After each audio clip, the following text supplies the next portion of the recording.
नमस्कार बच्चों, आप सभी का स्वागत है आपके अपने प्यारे से YouTube channel together with maths by engineer Vikas Singh पे। बच्चों, आज हम लोग सेट थ्योरी में जो हम लोगों ने पिछला क्लासेस में डिस्कस किया था वेन डायग्राम के ऊपर, ठीक है, वेन यूलर डायग्राम के ऊपर, वहाँ आप लोगों को मैंने स्टार्टिंग से बताया था कि वेन यूलर डायग्राम में कैसे कैसे किन चीज़ों को हम लोग लेते हैं, ठीक है, उन सब चीज़ों के बारे में हम लोग डिस्कस किया था। साथ साथ मैंने ये भी बताया था कि जो भी हम लोग ऑपरेशंस ऑन सेट्स पढ़े हैं, उन ऑपरेशंस ऑफ सेट्स के ज़रिए वेन डायग्राम के थ्रू उनका मतलब क्या होता है, उन चीज़ों को मैंने रिप्रेजेंट करके दिखाया था, ठीक है। तो थोड़ा सा पिछले क्लासेस को हम डिस्कस करेंगे, एक ओवरव्यू देखेंगे, ठीक है। वहाँ मैं एक बार में हर चीज़ को आपको समझाने की कोशिश करूँगा और साथ साथ एक और डायग्राम, वेन डायग्राम में हम एक और बातें आज सीखेंगे, ठीक है, जो कि इम्पॉर्टेंट है, जो आपके क्वेश्चंस वगैरह जो आते हैं मेंस वगैरह में, या बोल सकते हो बहुत सारे कॉम्पिटिटिव लेवल्स में उस टाइप का क्वेश्चंस आते हैं, तो उनका मीनिंग आपको समझ में आना चाहिए और बहुत इंपॉर्टेंट है ये आज का क्लास, इसलिए आप ध्यान से पूरे वीडियो को ज़रूर देखिएगा। चलिए बात करते हैं। तो हम लोग बच्चों पिछले क्लासेस में पढ़े थे कि अगर आपको कभी भी दो सेट का बात किया जाए, ठीक है, if A and B are the two sets, ठीक है, अगर दो सेट्स का बात किया जाए बच्चों, ध्यान दीजिएगा, where A and B are not equal, ठीक है, A and B are not equal, and also there are some elements which are common to both A and B, ठीक है। हम लोगों ने बच्चों पढ़ा था ये चीज़ कि अगर हमारे पास कोई दो सेट दिया गया है और उन दो सेट के बारे में बताया गया है कि वो दो सेट्स आपस में इक्वल नहीं हैं और उन दोनों सेट्स के बीच कुछ ना कुछ क्या है बच्चों, कॉमन, ठीक है। वही चीज़ मैंने यहाँ लिखा, if A and B are the two sets where A and B are not equal and also there are some elements which are common to both A and B.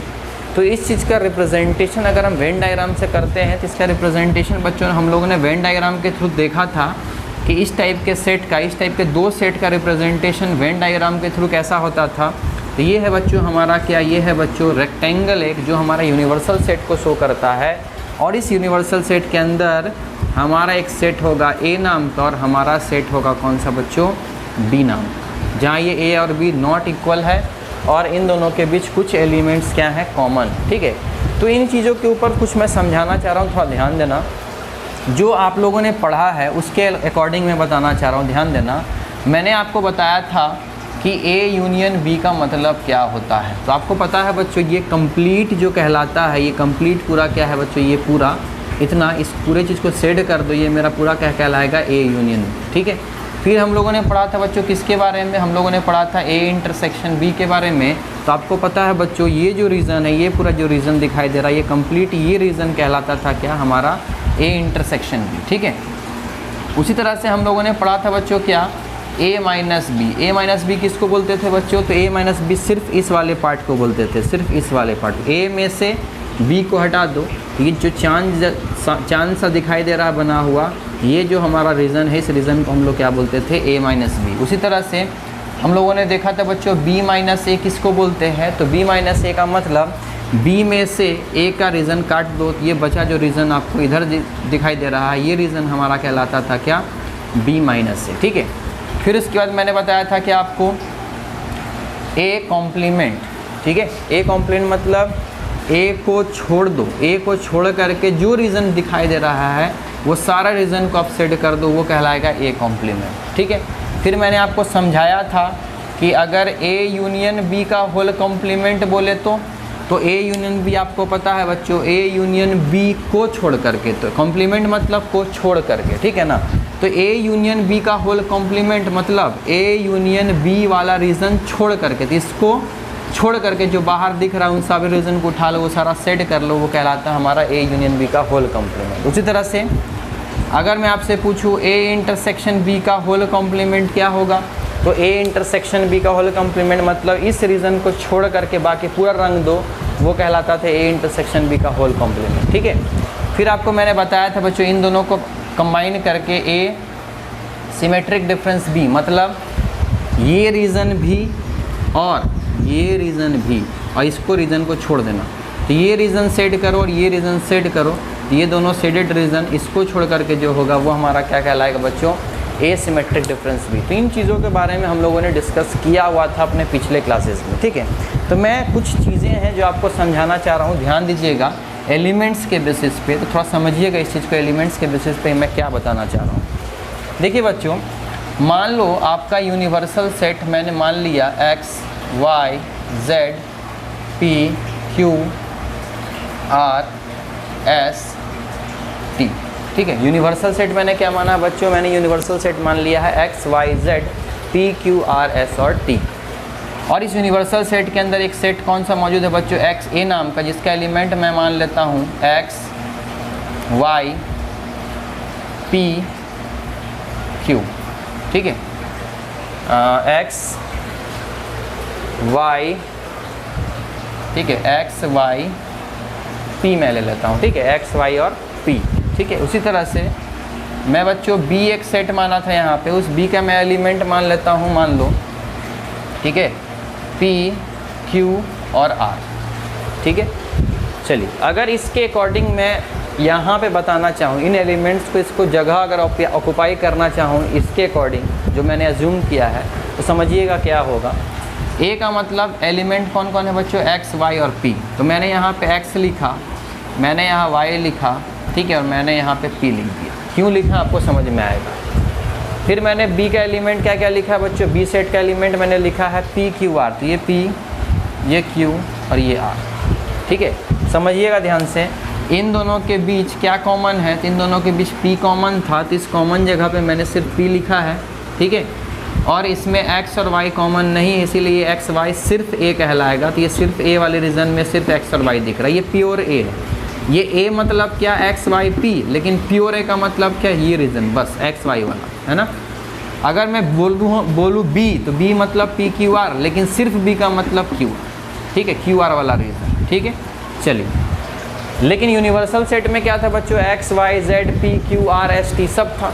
तो यूनिवर्सल सेट मतलब ये पूरा। तो मैंने x, y, p, q, r तो ले लिया, x, y, p, q, r ले लिया, z, s, t बच गया। तो मान लो z यहाँ है, s यहाँ है, t यहाँ है, ठीक है। चीज़ को समझिएगा बच्चों, मैं क्या बताना चाह रहा हूँ। ये यूनिवर्सल सेट है, यूनिवर्सल सेट अपने अंदर a और b में मौजूद वो भी एलिमेंट रखेगा, साथ में जो भी एक्स्ट्रा एलिमेंट वो भी रखेगा। मतलब अब आप देख सकते हो यूनिवर्सल सेट में x, y, z, p, q, r, s, t दिखना चाहिए। तो देख सकते हो इस पूरे सेट के अंदर आपको x, y, z, p, q, r, s, t सब दिखाई दे रहा हो, ठीक है। लेकिन सिर्फ a के अंदर x, y, p दिख रहा है, देख लो आप, सिर्फ a के अंदर x, y, p दिख रहा है और सिर्फ b के अंदर p, q, r दिख रहा है, p, q, r। क्या आपको z, ठीक है, r, s, t, ठीक है, a और b के अंदर आपको दिखाई दे रहा है, नहीं, r बोल रहा हूँ, z, s, t क्या आपको इसके अंदर दिखाई दे रहा, नहीं, ये पूरा इस चीज़ों से क्या है, बाहर, ठीक है। तो इस डायग्राम के बेसिस में समझाना चाह रहा हूँ एलिमेंट्स रख करके। चलिए, अगर मैं आपसे पूछूं बच्चों कि A यूनियन B क्या होगा, तो A यूनियन B अगर आप इसके अनुसार देखोगे तो इसके अनुसार A यूनियन B क्या हो जाएगा, x, y, p, q और r। और अगर आप वेन डायग्राम के अनुसार भी देखें तो वही चीज़ आएगा। देख सकते हो A यूनियन B का मतलब क्या बताया था बच्चों मैंने, इसके अंदर जो भी दिख रहा है वो सब A यूनियन B है। इसके अंदर क्या क्या दिख रहा है आपको, इसके अंदर x, y, p, q, r दिख रहा है, तो देखो वही सब चीज़ A यूनियन B में है या नहीं, ठीक है। समझ में आ रहा है ना वेन डायग्राम का मतलब क्या है। चलो, दूसरा क्या है बच्चों, दूसरा है हमारा A इंटरसेक्शन B। मैंने आपसे पूछा A इंटरसेक्शन B क्या होगा, तो आपने बोला A इंटरसेक्शन B का मतलब इन दोनों में जो कॉमन है, इन दोनों में कॉमन कौन है बच्चों, सिर्फ और सिर्फ P है। तो आप भी देख सकते हो इन दोनों में कॉमन मतलब A इंटरसेक्शन वाला रीज़न कौन सा बताया था मैंने, सिर्फ ये वाला। तो देख लो यही हमारा A इंटरसेक्शन B में कौन आ रहा है, P आ रहा है, ठीक है। चलिए, तीसरा का अगर हम बात करते हैं बच्चों, मैं पूछ रहा हूँ आपसे A माइनस B क्या होगा, ठीक है। A माइनस B, A में से B का एलिमेंट हटा दो, तो A में से B का एलिमेंट कौन है, P है, हटा दो, बचा क्या, A में क्या बचा, सिर्फ A में बचा x, y। तो A माइनस B का मतलब आपको ही पता है, A में से B को हटा दो, तो देखिए हट गया ये चीज़, बचा क्या, सिर्फ और सिर्फ x, y। तो देखो x, y, तो आपको वेन डायग्राम से दिख रहा होगा, वेन डायग्राम से चीज़ें ज़्यादा आसान है, विजुअलाइजेशन हो रहा है यहाँ पे, हम चीज़ों को देख रहे हैं, इसीलिए हम तुरंत बता सकते हैं क्या होगा। यहाँ पे हमें थोड़ा सा एक्स्ट्रा समय देना पड़ेगा, ठीक है। तो याद रखिए वेन डायग्राम से चीज़ें बहुत ज़्यादा क्लियर होती हैं, क्योंकि ये हमें दिखता है, हम विजुअलाइज कर सकते हैं चीज़ों को, ठीक है। उसी तरह से मैं आपसे पूछूँ बच्चों कि b माइनस ए क्या होगा, तो b माइनस ए मतलब b में से a को हटा दो, डायरेक्टली यहाँ से देख लो, b में से a को हटा दो, क्या बचा q और r। तो यहाँ हम लोगों ने लिखा q और r, यहाँ से भी आप चेक कर सकते हो, b में से a को हटाया तो b में a का कौन सा एलिमेंट है, तो b में a का एलिमेंट है p, तो हट गया तो बचा q और r। यहाँ भले आपको ऑपरेशन के थ्रू कन्फ्यूज़न हो रहा होगा, लेकिन वेन डायग्राम से कन्फ्यूज़न का सवाल ही नहीं पैदा होता, ठीक है ना। चलिए उसी तरह से, ठीक है, ये चौथा हो गया। पांचवा हम लोग देखते हैं बच्चों, पांचवा हम लोगों ने देखा था एसिमेट्रिक डिफरेंस बी। तो एसिमेट्रिक डिफरेंस बी का मतलब भैया हम लोग फार्मूला लंबा चौड़ा पढ़े थे, उसको लगाएंगे, मतलब a minus B union b minus A. अब आपको a माइनस बी निकालना पड़ेगा, तो मान लीजिए हम लोगों ने निकाला हुआ है x, y, union b minus A निकालना पड़ेगा, तो मान लो हम लोगों ने निकाला है q, r। अब इन दोनों का यूनियन करोगे तो x, y, q और r, इतना काम करें हम लोग तब लिखें, ठीक है ना। लेकिन अगर आपको एसिमेट्रिक डिफरेंस b का मतलब पता है वेन डायग्राम से, तो आप चीज़ क्लियर हो रहा होगा आपको, a माइनस बी और b माइनस ए दोनों को यूनाइट कर दो, तो आप देख लो x, y, q, r, वही दिख रहा है ना। तो देखिए वेन डायग्राम से कितना आसान हो रहा है। उसी तरह से मैं आपसे पूछूँ अब छठा नंबर, ठीक है। चलिए मैं आपसे पूछता हूँ a कॉम्प्लीमेंट क्या होगा।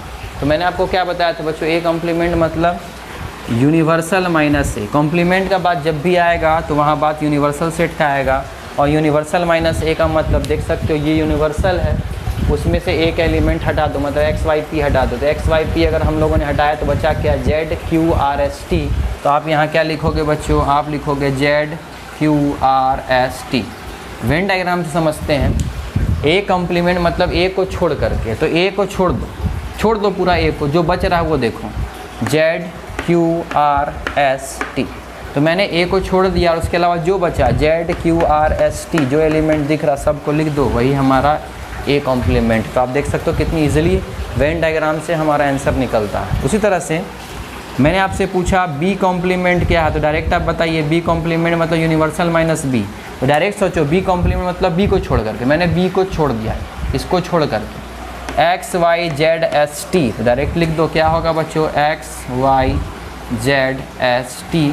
आप वहाँ से भी चेक करके देख लेना, पी क्यू आर को यूनिवर्सल से हटा दो पी क्यू आर को, तो बचा क्या, X Y Z S T. तो वही हमारा आया यहाँ पे, ठीक है। चलिए अगर मैं आपसे पूछूँ कि ए यूनियन बी का होल कॉम्प्लीमेंट क्या होगा, मैंने आपसे पूछा ए यूनियन बी का होल कॉम्प्लीमेंट क्या होगा, तो सीधी सी बात है बच्चों, ए यूनियन बी का होल कॉम्प्लीमेंट मतलब डायरेक्ट बोलो ए यूनियन बी को छोड़ करके। तो ए यूनियन बी को छोड़ करके मतलब ये है पूरा मेरा ए यूनियन बी, और इसके अंदर जो एलिमेंट दिख रहा है उसको छोड़ करके, तो छोड़ करके कौन बचा बच्चों, जेड एस टी बचा। तो आप डायरेक्ट लिख देना यहाँ पे जेड एस टी, नहीं तो प्रोसेस से बढ़ोगे तो यूनिवर्सल में से ए यूनियन बी को सब्ट्रैक्ट करना पड़ेगा, और फिर यूनिवर्सल में से ए यूनियन बी को सब्ट्रैक्ट करने का मतलब ए यूनियन बी पहले निकालोगे तब तो देखो हम लोगों के पास तो ए यूनियन बी निकला हुआ, तो इसमें से अगर इसको सब्ट्रैक्ट करोगे तो X Y P Q R को हटा दो, X Y P Q R, तो बचा क्या, जेड एस टी, वही आया है ना, चेक कर लीजिए, ठीक है। उसी तरह से मैंने आपसे पूछा ए इंटरसेक्शन बी का होल कॉम्प्लीमेंट क्या होगा, ठीक है। तो ए इंटरसेक्शन बी का होल कॉम्प्लीमेंट मतलब बच्चों ए इंटरसेक्शन बी को छोड़ करके, इसको छोड़ करके सब लिख दो। तो पी को छोड़ करके सब मतलब X Y Z Q R S और टी, सबको लिख दिया हम लोगों ने। तो ये हमारा कहलाया क्या बच्चों, तो ये हमारा कहलाया ए इंटरसेक्शन बी का होल कॉम्प्लीमेंट, ठीक है। तो आपको पता है इन चीज़ों के बेसिस पे अगर आप समझ रहे हो तो आप इजीली समझ सकते हो चीज़ों के बारे में कि हमारा, ठीक है, वेन डायग्राम क्या है इस वेन डायग्राम का पावर, वो चीज़ आपको क्लियर हो रहा होगा, ठीक है। तो आप लोगों ने देखा फार्मूला के बेसिस पे भी हम लोगों ने देखा वही चीज़ आ रहा था, और वेन डायग्राम से डायरेक्टली विजुलाइज करके हम आसानी से तुरंत रिजल्ट तक पहुंच सकते हैं। इसीलिए बोला जाता है कॉम्पिटिटिव मेथड्स के लिए वेन डायग्राम का बहुत ज़्यादा यूज़ है। एनसीईआरटीज़ वगैरह में बहुत ज़्यादा वेन डायग्राम का डिस्कशन नहीं किया हुआ है, कोई दिक्कत नहीं, लेकिन आपको इस पर महारत हासिल करना है, कोशिश करना है जितना हो सके इन चीज़ों के ऊपर प्रैक्टिस करो। अगर वेन डायग्राम आप सेट थ्योरी में समझ रहे हो तो समझ लो आपका सेट थ्योरी का मैक्सिमम से मैक्सिमम क्वेश्चन आप आसानी से बना सकते हो बिना ज़्यादा समय बिताए हुए। ठीक है, तो आप इन चीज़ों को लिख लें, फिर मैं थोड़ा सा इसमें कुछ और समझाऊँगा। चलिए बच्चों, जब आपको क्लियर हो ही गया हर चीज़, तो अब आपको डायरेक्टली मैं चीज़ क्लियर कर देता हूँ। इस रीज़न को बच्चों हम लोगों ने क्या कहा था, तो इस रीज़न को बच्चों हम लोगों ने कहा था ए इंटरसेक्शन बी। ये हमारा क्या है बच्चों, ए इंटरसेक्शन बी। इसको आपको दिमाग में सेट कर लेना है इन चीज़ों को। ये रीज़न पूरा क्या कहलाएगा बच्चों, ये रीज़न हमारा पूरा कहलाएगा ए इंटरसेक्शन बी। उसी तरह से सिर्फ ये जो रीज़न आपको बच्चों दिखाई दे रहा है, ये वाला रीज़न, ठीक है, ध्यान से देखिएगा, ये रीज़न जो हमारा है सिर्फ इतना वाला रीज़न, ठीक है, इस रीज़न को हम लोग क्या बोलते हैं बच्चों, कि ये रीज़न है हमारा ए माइनस बी। ठीक है, उसी तरह से इस वाले रीज़न को आप ध्यान से देखिए, इस वाले रीज़न को हम लोग क्या बोलते हैं बच्चों, तो इस वाले रीज़न को हम लोग बोलते हैं बी माइनस ए। तो ये है हमारा बी माइनस ए। ठीक है, और पूरा जो शेडेड दिख रहा मतलब ये पूरा रीज़न जो आपको दिखाई दे रहा है, ये पूरा रीज़न हमारा क्या कहलाएगा, ये पूरा रीज़न हमारा कहलाता है ए यूनियन बी। ठीक है, इस ए माइनस बी को हम लोग ओनली ए के नाम से भी जानते हैं, एग्जैक्टली ए के नाम से भी जानते हैं,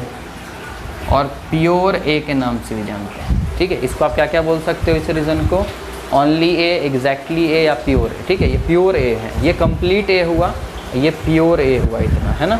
उसी तरह से इस चीज़ को हम क्या बोल सकते हैं बच्चों, इस चीज़ को हम ओनली बी के नाम से भी जानते हैं, या आप बोल सकते हो एग्जैक्टली बी है ये, या आप बोल सकते हो ये हमारा क्या है, प्योर बी है। ठीक है, तो इन चीज़ों को आपको ध्यान में रखना है। ठीक है, चलिए, तो ये बेसिक चीज़ें हैं जो कहीं ना कहीं हम लोगों ने देखा था। ठीक है, जो हम लोगों ने समझा था, तो ये चीज़ें आपको एकदम दिमाग में सेट करके रखना है। कम से कम ये 4 चीज़ तो एकदम दिमाग में सेट रखना है।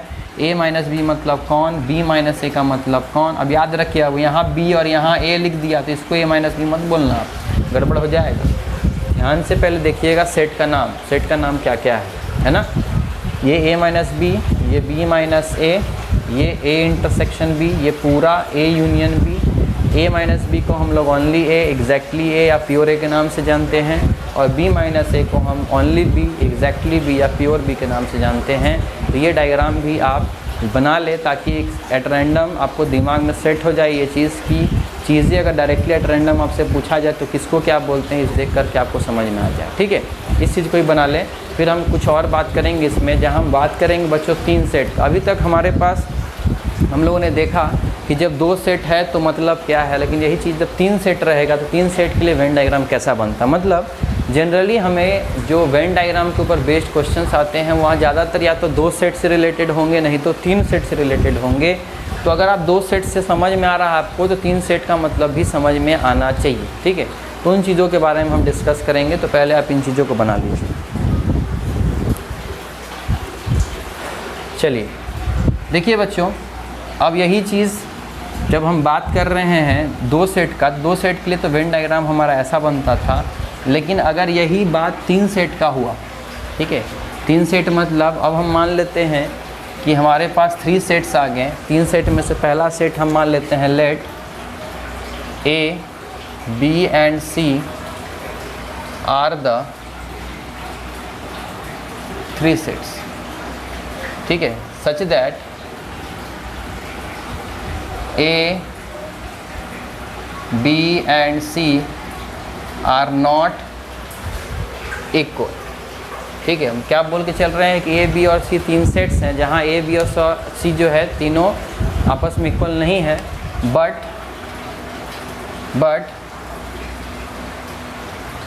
there are some elements which are common in them. ठीक है, और यहाँ कुछ एलिमेंट्स हैं जो इन तीनों में क्या है, कॉमन। अब तीनों में है कॉमन बोलने का मतलब आप सोच रहे होंगे कि सर जब 2 सेट के लिए हम लोगों ने वेन डायग्राम इस तरह से बनाया था, ठीक है, इस तरह से बनाया था ए और बी बोल करके, तो 3 सेट का होगा तो एक और यहाँ बना देंगे, है ना। आप तो यही सोच रहे होंगे ना। तो ध्यान दीजिएगा बच्चों, ऐसा नहीं है। 3 सेट के लिए अगर ये कंडीशन को ध्यान समझिए, ये कंडीशन हम लोग फॉलो कब करते हैं, जब 3 सेट्स के ऊपर वेन डायग्राम का क्वेश्चन जो आपको न्यूमेरिकल बेस्ड आएगा, इसके लिए वेन डायग्राम ऐसा नहीं बनेगा बच्चों, ठीक है। इसके लिए वेन डायग्राम हमारा दूसरा बनेगा। यहाँ आप खुद सोचिए ना, यहाँ पे बोला तो गया है ए बी और सी 3 सेट हैं, जहाँ ए और बी और सी आपस में इक्वल नहीं, चलिए ठीक है। लेकिन एक चीज़ और यहाँ और बोला गया है कि there are some elements which are common in them. यहाँ पे कुछ एलिमेंट्स हैं जो सब में मिला करके कॉमन है। तो क्या आपको इस डायग्राम को देख करके लग रहा है कि इन तीनों में कुछ कॉमन है? हमें ये नज़र आ रहा है कि ए बी में कुछ कॉमन है और बी सी में कुछ कॉमन है। तो क्या ए और सी में कुछ कॉमन दिख रहा है? जी नहीं। तो ये डायग्राम वैलिड नहीं होगा। इसीलिए 3 सेट्स के लिए जो हमारा वेन डायग्राम बनता है बच्चों, ध्यान दीजिएगा, जब भी क्वेश्चन आएगा न्यूमेरिकल बेस्ड अगर यहाँ पे, तो 3 सेट्स के लिए जो हमारा वेन डायग्राम बनेगा, ध्यान दीजिए कैसा बनेगा। ये हमारा क्या है बच्चों, तो ये है हमारा यूनिवर्सल सेट। आप सबको पता है इस रेक्टेंगुलर बॉक्स से हम लोग अपने यूनिवर्सल सेट्स को शो करते हैं, ठीक है। और जब बात 3 सेट का हो बच्चों, तो याद रखिएगा, आप लोगों ने एक डायग्राम देखा भी होगा इस टाइप का अपने ज्योग्राफी के बुक में, जहाँ आपका होता था क्या, हाइड्रोस्फीयर, लिथोस्फीयर और एटमॉस्फेयर तीनों बना करके ये बायोस्फीयर बनता था। तो वहाँ भी बच्चों सेट थ्योरी का ही यूज़ किया गया वेन डायग्राम को आपको ज्योग्राफी का वो चीज़ सिखाने के लिए, ठीक है। आप लोगों ने देखा होगा, इसको बोला जाता था ये हमारा एटमॉस्फेयर है, ये हमारा हाइड्रोस्फीयर है, ये हमारा लिथोस्फीयर है, और इन तीनों से बनता है हमारा क्या बच्चों, ये कॉमन रीजन जिसको हम लोग बोलते हैं बायोस्फीयर। और यही बायोस्फीयर में बच्चों हमारा लाइफ एग्जिस्ट करता है, जहाँ हमारा ज़िंदगी पॉसिबल है, जहाँ हम लाइफ रह सकते, मतलब अर्थ का बात कर रहे हैं तो अर्थ में ये तीनों चीज़ मौजूद है, ठीक है। पृथ्वी का अगर एग्जिस्टेंस है, अर्थ का अगर एग्जिस्टेंस है, तो यहाँ पे पानी मतलब हाइड्रोस्फीयर है ना, एटमॉस्फेयर मतलब हवा, और ज़मीन मतलब लिथोस्फीयर। इन तीनों चीज़ों का बात यहाँ है अर्थ पे। That's why life exist on the earth. इसीलिए जहाँ लाइफ एग्जिस्ट हो रहा है तो उस चीज़ को हम लोग क्या बोलते हैं, बायोस्फीयर। तो सेम यही कंसेप्ट सेट थ्योरी के वेन डायग्राम का कंसेप्ट कहीं इस्तेमाल किया गया बच्चों आपको सिखाने के लिए जूनियर क्लासेस में, ठीक है, इस डायग्राम के बेसिस पे, ठीक है। तो सेम वही चीज़ है। अब हम आते हैं सेट थ्योरी पे। जूनियर क्लासेस में तो हम लोगों ने देखा हुआ था, लेकिन हम आते हैं सेट थ्योरी पे। तो ध्यान दीजिए, ये हमारा क्या है बच्चों, सेट ए है, इसका नाम सेट बी और इसका नाम सेट सी, ठीक है। आप देख सकते हैं ये 3 सेट हैं, और इन 3 सेट के बारे में बोला गया तीनों आपस में इक्वल नहीं है। चलो ठीक है, इक्वल नहीं है, लेकिन यहाँ पे एक चीज़ जो कॉमन एलिमेंट्स का बात हुआ, तो आप चेक कर सकते हो इस सेट में, इस सेट में और इस सेट में, तीनों में जो रीज़न कॉमन वाला बात आता है, ये देख सकते हो, यही वो कॉमन रीज़न है जो तीनों में आपको दिखाई दे रहा है। तो भैया ध्यान से समझिएगा, इस रीज़न को हम लोग बोलते हैं A intersection B intersection C. मतलब इस जगह को हम लोग क्या बोलते हैं, A intersection B intersection C. मतलब जब ए इंटरसेक्शन बी बोला जाता था तो ए और बी में हम लोग कॉमन ढूंढते थे, और ये है हमारा A intersection B intersection C, मतलब तीनों का कॉमन रीज़न, ठीक है। उसी तरह से बच्चों अगर मैं आपसे बोलूँ, ध्यान दीजिएगा, ये जो जगह आपको दिखाई दे रहा है, ये वाला, ये जो रीज़न आपको दिखाई दे रहा है ना बच्चों, इस रीज़न को हम लोग क्या बोलते हैं, इस रीज़न को हम लोग बोलते हैं ए इंटरसेक्शन, ठीक है। इसको क्या बोलते हैं बच्चों, ये रीज़न को पूरा को हम लोग क्या बोलते हैं, ए इंटरसेक्शन बी, ठीक है। उसी तरह से ये रीज़न जो बच्चों आपको दिखाई दे रहा है, ये वाला रीज़न, ठीक है, ये देख सकते हो बच्चों, ध्यान से देखिए, ये ए है, ये सी है, और ये रीज़न जो इतना दिखाई दे रहा है, इस रीज़न को हम लोग क्या बोलेंगे, इस रीज़न को हम लोग बोलते हैं ए इंटरसेक्शन सी, ठीक है। ये रीज़न ए और बी का इंटरसेक्शन से बना है, तो ये रीज़न ए इंटरसेक्शन बी। ये कंप्लीट रीज़न ए और सी के इंटरसेक्शन से बना है, तो इसका नाम है ए इंटरसेक्शन सी। और ये रीज़न ध्यान से देखिएगा बच्चों, ये रीज़न जो है हमारा बी और सी के इंटरसेक्शन से बना है, तो इसका नाम क्या है, बी इंटरसेक्शन सी, ठीक है। उसी तरह से अगर ये पूरा ए इंटरसेक्शन बी है, तो ये जो रीज़न आपको दिखाई दे रहा है, इतना, सिर्फ और सिर्फ इतना, ठीक है, इतना वाला, ठीक है, ये जो आपको दिख रहा है ना, पत्ता जैसा दिखाई दे रहा है, ये वाला, ठीक है। इस रीज़न को हम लोग क्या बोलते हैं, तो ये रीज़न है बच्चों ओनली ए इंटरसेक्शन बी, ठीक है, या बोल सकते हो प्योर ए इंटरसेक्शन बी, ठीक है, समझ में आ रहा है ना। तो ये जो रीज़न बच्चा आपको दिखाई दे रहा है, ये रीज़न सिर्फ इतना, इसको हम लोग बोलेंगे सिर्फ और सिर्फ ए और बी का इंटरसेक्शन है। देखो ये जगह में ए इंटरसेक्शन बी तो हुआ, लेकिन प्योर नहीं है, बिकॉज इसमें सी भी घुसा हुआ है ना।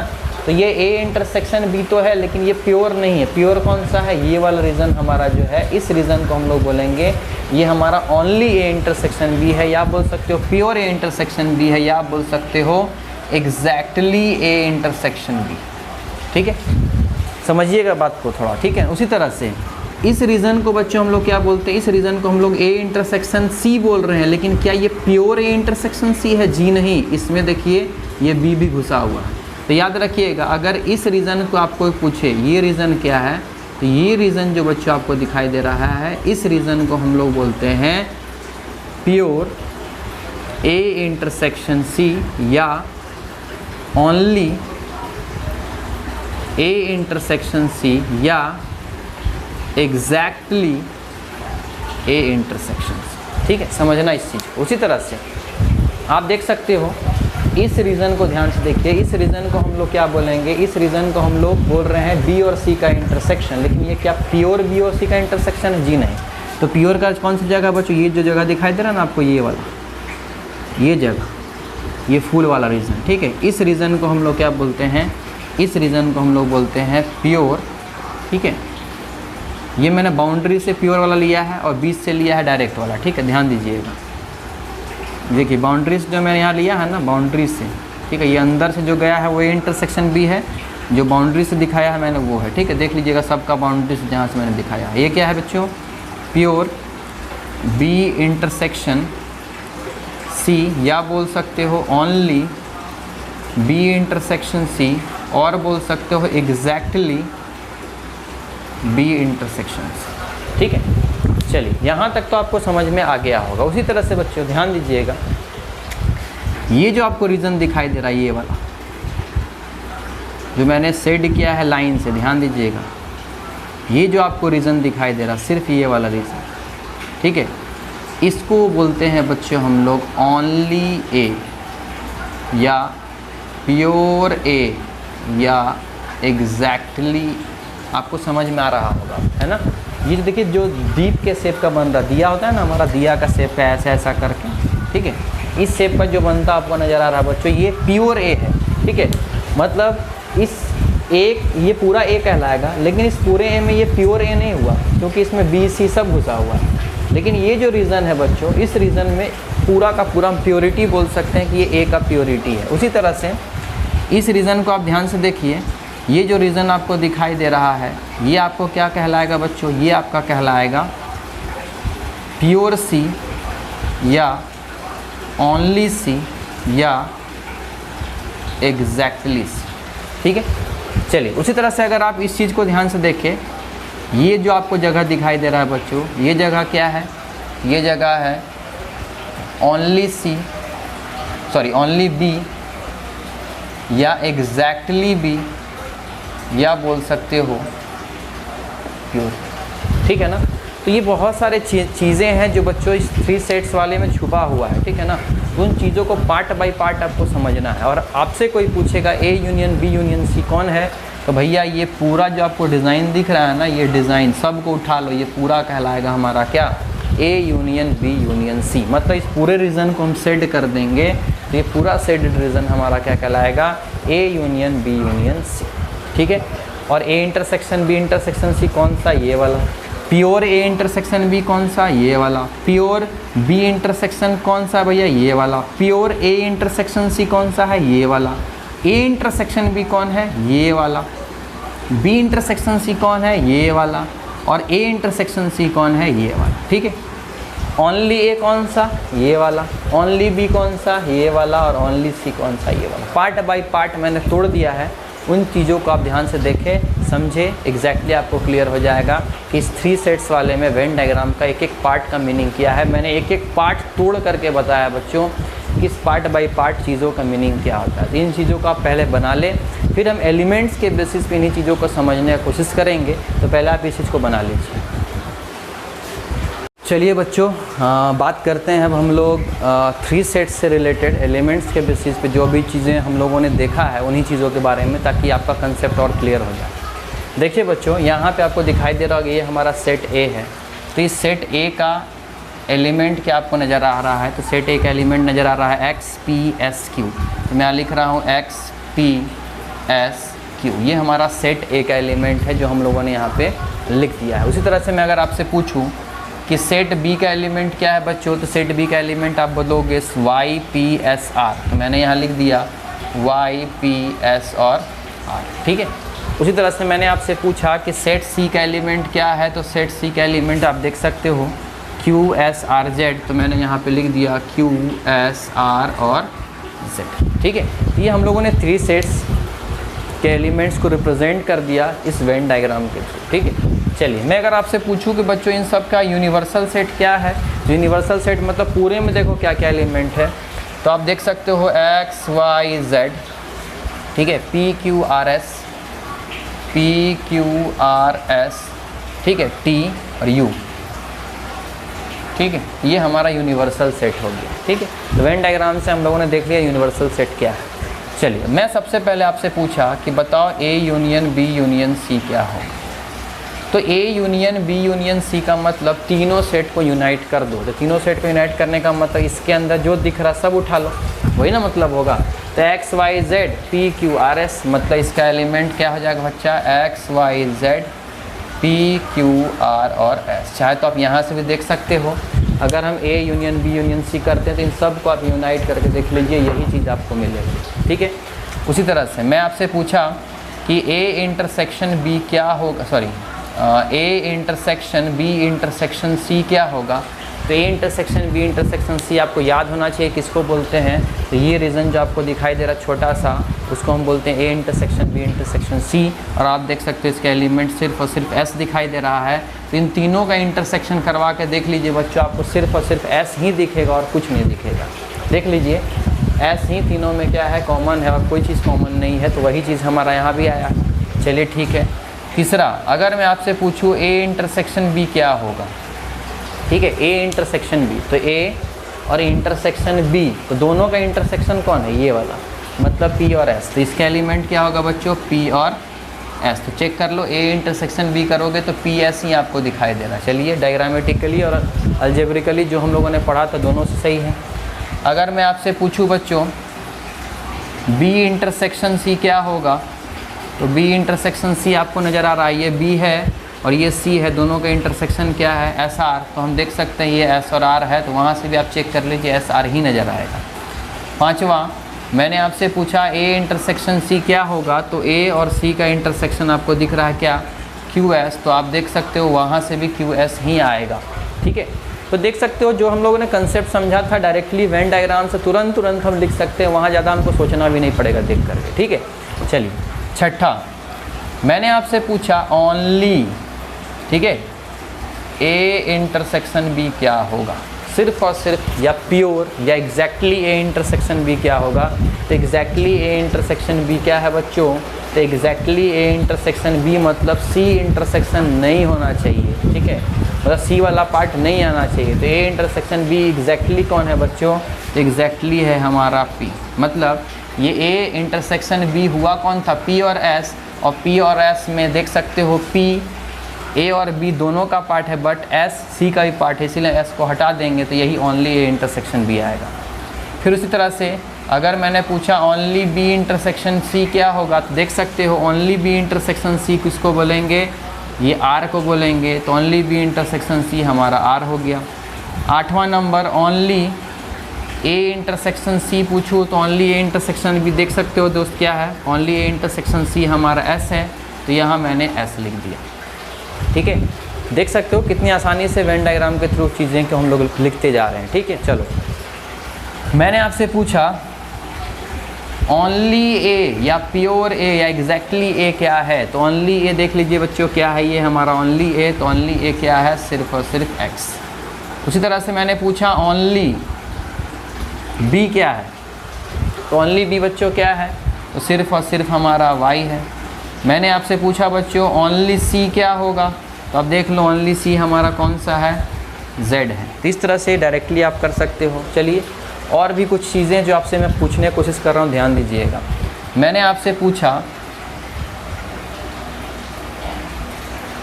ए कॉम्प्लीमेंट क्या होगा। अब देखो थ्योरेटिकली मतलब अलजेब्रा के हिसाब सोचोगे, फार्मूला लगा करने में तो परेशान हो जाओगे। डायग्रामेटिकली सोचो वेन डायग्राम से, ए कॉम्प्लीमेंट मतलब क्या बताया था मैंने, ए को छोड़कर ए को छोड़ दो, इस पूरे ए को छोड़ दो, उसका कॉम्प्लीमेंट मतलब चेक करो, ZRYTU, ठीक है। तो ZRYT और U, तो इसका ए कॉम्प्लीमेंट क्या आ जाएगा, ZRYT और U। चेक कर सकते हो आप डायरेक्ट भी। यूनिवर्सल में से ए को हटा दो, तो यूनिवर्सल में से XP SQ को हटा दिया, XP, ठीक है, S और Q को हटा दिया, तो बचा क्या, YZRTU, तो YZRTU वही आया ना, एग्जैक्टली वही आया, ठीक है। चलो, अगर मैंने आपसे पूछा बच्चों A union B union C का होल कॉम्प्लीमेंट क्या होगा, ठीक है, मतलब इन सब को छोड़ करके, तो इन सब को छोड़ करके क्या बचा, T और U, तो एग्जैक्टली हमारा आंसर क्या हो जाएगा, T और U। 14 नंबर बच्चों मैंने पूछा A intersection B intersection C का होल कॉम्प्लीमेंट क्या होगा, तो देख सकते हो A intersection B intersection C, तीनों का कॉम्प्लीमेंट कौन है, तो तीनों का इंटरसेक्शन कौन है, S, और S को छोड़ करके, तो क्या क्या है, S को छोड़ करके सब लिख दो, X Y Z P Q R, S छोड़ दिया, ठीक है, T और U, यही हमारा क्या है, A intersection B intersection C का होल कॉम्प्लीमेंट। तो इस तरह से बच्चों आप आराम से जो पूछे उन चीज़ों को आप आसानी से बना सकते हो वेन डायग्राम के थ्रू, और वेन डायग्राम बनाना ही बहुत आसान है। ABCD अगर दिया रहा है तो उसके बेसिस का आप एग्जैक्टली सोच करके देख के इंटरसेक्शन वगैरह को, ठीक है, वेन डायग्राम को क्रिएट कर सकते हो। तो इससे रिलेटेड हम लोग क्वेश्चन देखेंगे। फिलहाल मैं ये सब बेसिक समझा रहा था, तो इन चीज़ों को आपको ध्यान में रखना है। अच्छे कंसेप्ट हैं, इन कंसेप्ट को आपको प्रॉपर तरीके से माइंड में सेट करना है, ठीक है। तो बच्चों आज के लेक्चर में हम लोगों ने जो सीखा है उन चीज़ों को ध्यान में रखिएगा, बहुत इंपॉर्टेंट है। हम लोगों ने देखा पहले 2 सेट्स के बारे में, उसके डिटेलिंग हम लोगों ने किया, बहुत अच्छे से समझा उन चीज़ों के बारे में, और फिर हम लोगों ने 3 सेट्स से रिलेटेड भी देखा वेन डायग्राम, और इनके बारे में भी हम लोगों ने बहुत अच्छे से समझा और देखा है, ठीक है। तो आप इन चीज़ों का अच्छे से प्रैक्टिस करें, है ना, दिमाग में पूरा का पूरा बैठा लें इन चीज़ों को, ठीक है। और नेक्स्ट क्लास में बच्चों हम लोग, ठीक है, पढ़ेंगे कुछ लॉज, ठीक है, जो कि लॉज कहीं ना कहीं सेट थ्योरी के ऊपर बेस्ड है। लॉज मतलब आप लोगों ने सुना हुआ भी है, associative law, commutative law, identity law, उन्हीं चीज़ों के बारे में जो सेट थ्योरी पे कहीं ना कहीं अप्लाई हो रहा है, किन्हीं ऑपरेशंस पे, उनके बारे में हम लोग स्टडी करेंगे। साथ साथ उन्हीं चीज़ों को हम लोग वेन डायग्राम से भी समझेंगे। इसीलिए मैं आज इस टॉपिक को आगे कंटिन्यू नहीं कर रहा हूँ, बिकॉज इन चीज़ों का आपका प्रैक्टिस होना चाहिए बहुत अच्छा। अगर समझ जाते हो बढ़िया से, उन लॉज को समझने में कहीं भी प्रॉब्लम नहीं आएगा, ठीक है। तो आप जाइए, पहले जो भी 2 चीज़ मैंने पढ़ाया है वेन डायग्राम में, उन चीज़ों को आप अच्छे से करें, तब आपका जो नेक्स्ट लेक्चर हम लोग मतलब नेक्स्ट आने वाले डेज में पढ़ेंगे, तो वहाँ पे हम लोग देखेंगे लॉज के बेसिस पे कैसे कैसे चीज़ों को समझा जाता है वेन डायग्राम से, ठीक है। तो वीडियो अगर पसंद आ रहा है दोस्तों, तो वीडियो को ज़रूर लाइक करें, जितना हो सके शेयर करें, चैनल को सब्सक्राइब करें, और अगर कोई भी प्रॉब्लम होता है वीडियो से रिलेटेड तो प्लीज़ कमेंट सेक्शन में जाएँ और कमेंट करें। तब तक के लिए goodbye, take care and have a nice day.